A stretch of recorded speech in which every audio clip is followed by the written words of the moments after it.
In the previous video, Kevin shows everything he's done to his 1957 Ford F100 to get it ready for the NSRA Car Show in Louisville, Kentucky. Here's an update from everybody else on the team on where they stand and what they got going on.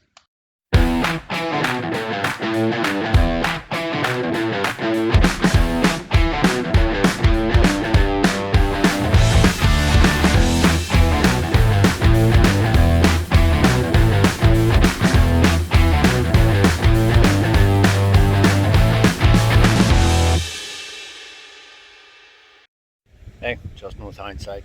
Quick update. We've got a couple weeks till Louisville. With the old 5.6 right here. We did a little bit. I did a carburetor reseal on it.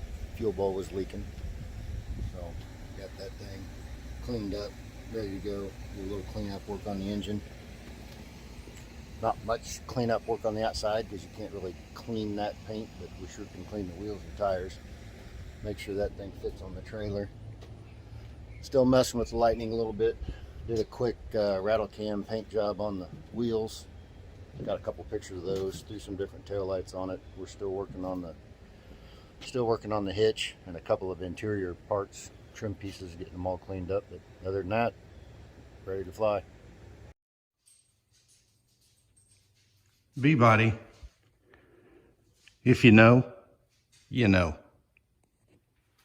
So Mark wanted us to put together a little bit, just to show what we've been up to, getting ready for Louisville. I've been kind of busy. I noticed a while back that the temps were creeping up. I had a nice Champion aluminum radiator that was, I didn't know how old it was, and it turns out it was full of crud. So bought a new radiator, bought a nice Be Cool radiator, because buy once, cry once, right? I don't want to overheat when we're down there, and last time I went down there it didn't, but over the years it's kind of gotten clogged up. I also put in a nice serpentine setup that I have been dying to put in. I've had this for over a year and it just never seemed to be the right time. So this is the time. I kept this goofy ass filter for a minute, just if there's anything in the block. I don't want to plug in my new radiator. That'll come out. Did some wiring on the front end. The bitch of it was I had to get rid of my cool big Mercedes fan and go to these dual smaller fans, which I don't know. I don't think they move as much air, but you know, whatever, as long as it keeps it cool. You can see there's like no room in here. B-bodies are notorious for not having room. That's about 1/8 of an inch between the fan compressor, or the compressor clutch, and the fan.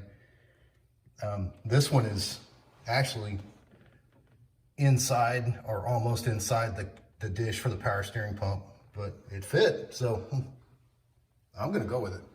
Also got the pulse width stuff wired up, which hopefully will work. So Mega Squirt will control my fans based on temperature, which is kind of a gimmick, but you know, hey, I paid for it, so I might as well try it. So I've been playing with it. I think I got it working. So, turn it on.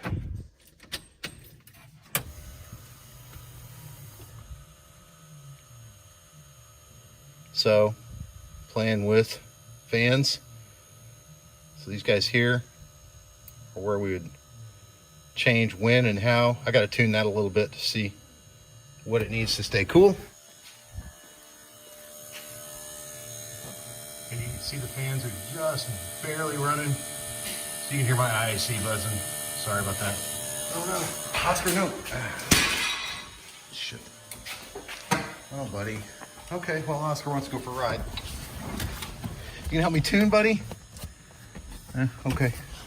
So, anyway, I can change that speed based on here, and it'll ramp up and ramp down without hammering the crap out of my system. So that's what I've been doing. Hey everybody, this is Jay from Hindsight. Give you a little update video on the Mustang right before Kentucky. I think it's 15 days away. So we've been doing some work. Just going to come up a little short on making it to Kentucky. So the car hasn't seen the road since 1986. And even if I got it running this week, that would only give me about a week and a half of any type of road time with the car, and I just don't feel confident in number one, my ability and the car to go 1,000-mile round trip with 35 years of dead time on it. So just give you a quick update. We got the motor wired up, ended up going with the Ron Francis harness. Great unit, easy, straightforward, even for me. Said real happy with the way all that turned out. Got the fuel lines done. Hopefully no leaks once we pressurize it. Only time will tell on that. And we ended up doing some work on the inside. Ended up kill matting everything. Hopefully keep things quiet. Probably go with some Flowmasters 50s, you know, like a Delta Flow, so it might hopefully make it a little bearable, you know, traveling. The wife decided to go with the original interior, so being that the headliner and things were in such good shape, we ordered some new carpet. Went with the maroon that it did have.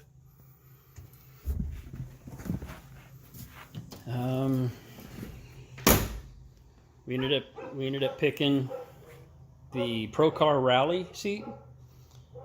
I like the lumbar and the side bolsters. Saw them in a couple of Project Mustangs that have been, you know, going on a few forums, and then saw the seat in one Mustang at the street rod show we went to in Springfield last year, and they seem to be real comfortable.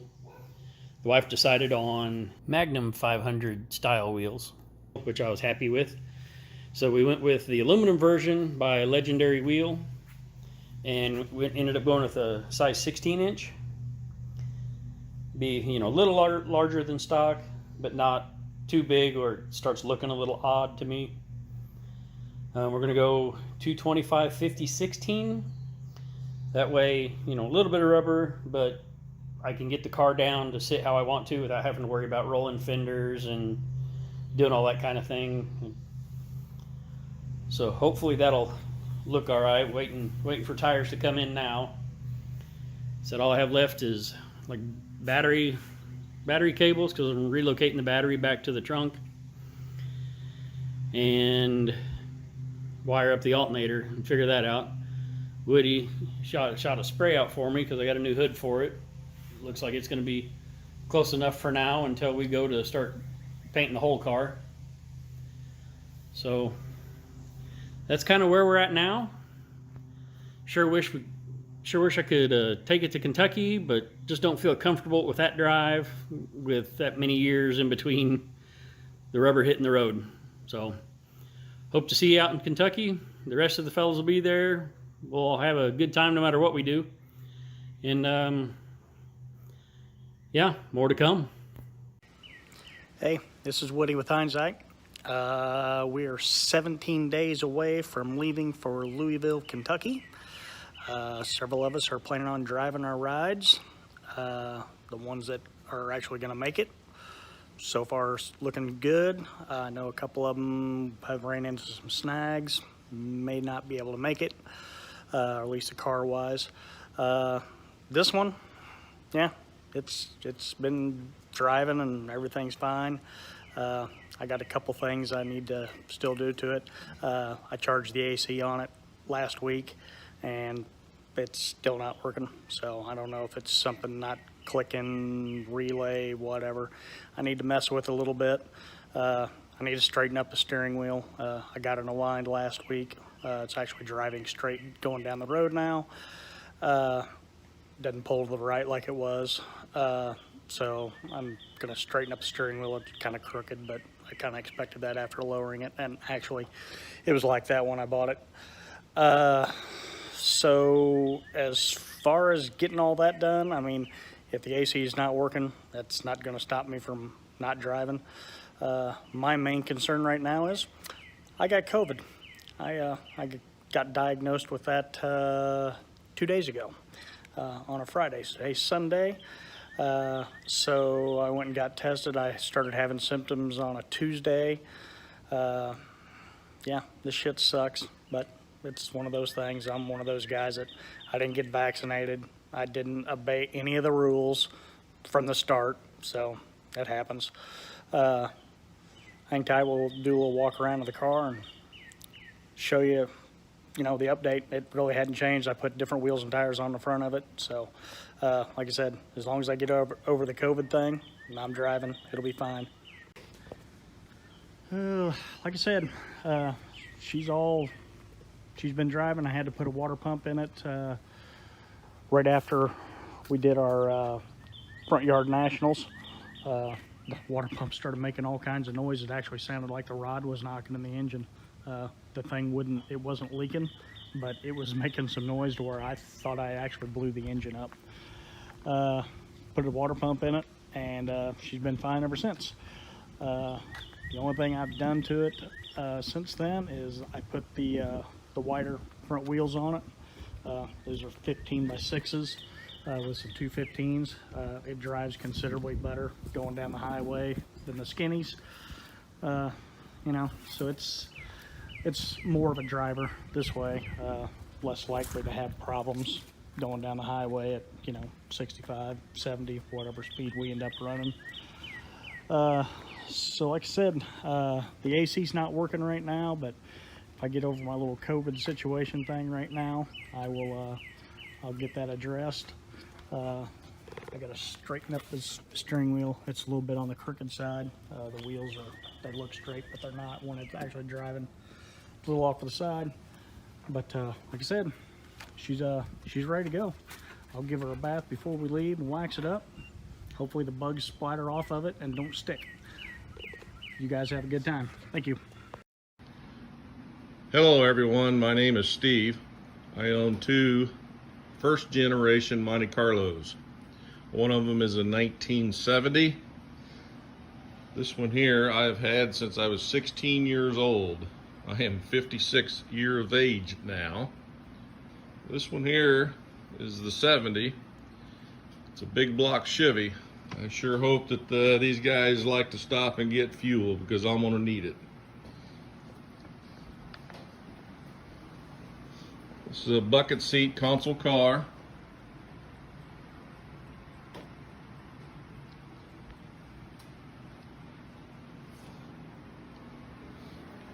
This one here is my new purchase that I've redone. It's a 1972 Monte Carlo. It has a small block in this one. I left this one alone, plain stock. Just went through the motor. Bench seat. Both of these cars have 12-bolt positive rear ends with the stabilizers. That's an option on these cars.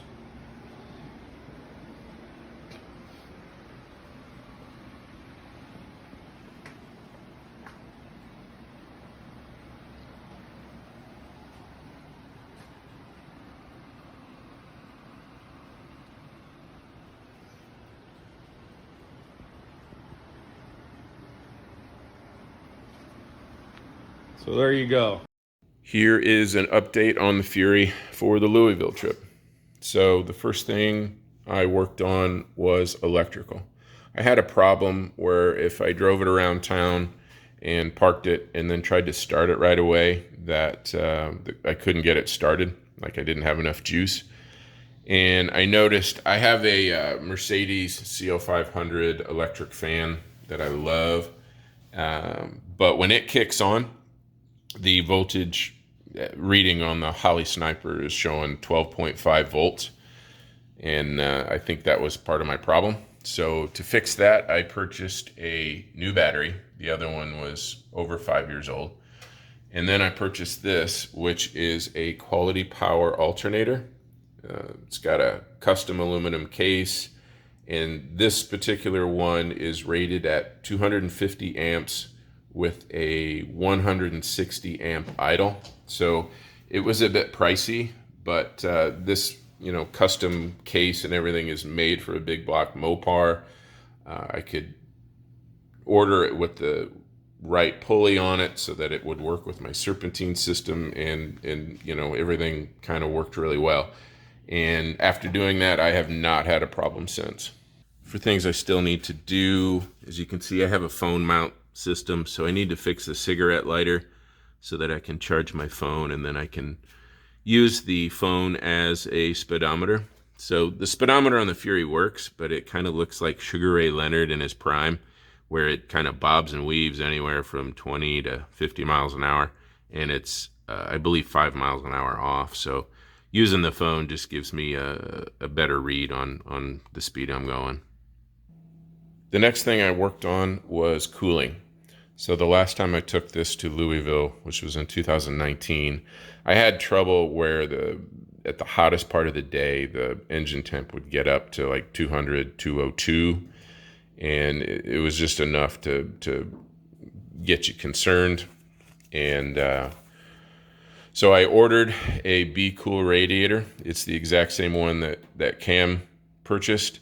It's for a B body, but I talked to the guys at Be Cool. They were really helpful, and they said that basically the same thing applies. It'll fit, but I'm going to have to relocate the battery box or move it over, which I don't see that being a problem here because I got, she's a wide girl. I got plenty of room. So the problem I have is it's on back order. I think Cam purchased the last one or close to it, and my radiator's not going to come in now until mid-August, so I'm going to have to run with this setup. So I'm just going to have to keep an eye on it and just make sure that I don't overheat it. In order to keep engine bay temperatures down, I ordered this and installed this is the fiberglass or the cheaper version, but the header wraps, because the engine bay will get super hot prior to having these on here. So I took the headers off, wrapped them, and put them back in. Other little things that I've been working on is this rear quarter. I removed the window regulator and found some broken parts, fixed that, put some lithium grease in there, got it back to where it works pretty well. And then I installed this trim piece that had fallen off. So this way I feel a little bit better when I lock it up at night. Before it would just you literally could stick your hand through it. So still have some more work to do on the body work, but I needed to get this thing running with the header wraps and all that stuff so that if I need to order parts, then I can do that. And we got 15 days left, so I need to get this thing. I need to do some test runs and get everything good and comfortable so that I'm ready to go. So there you go. There's an update from everybody. You can see we're all thrashing on our cars, except for maybe the Chevy guys where they're just kind of washing them. But please hit that like and subscribe, and possibly that notification thingy that lets you guys know when new content is coming out. Appreciate you guys. Thanks for watching.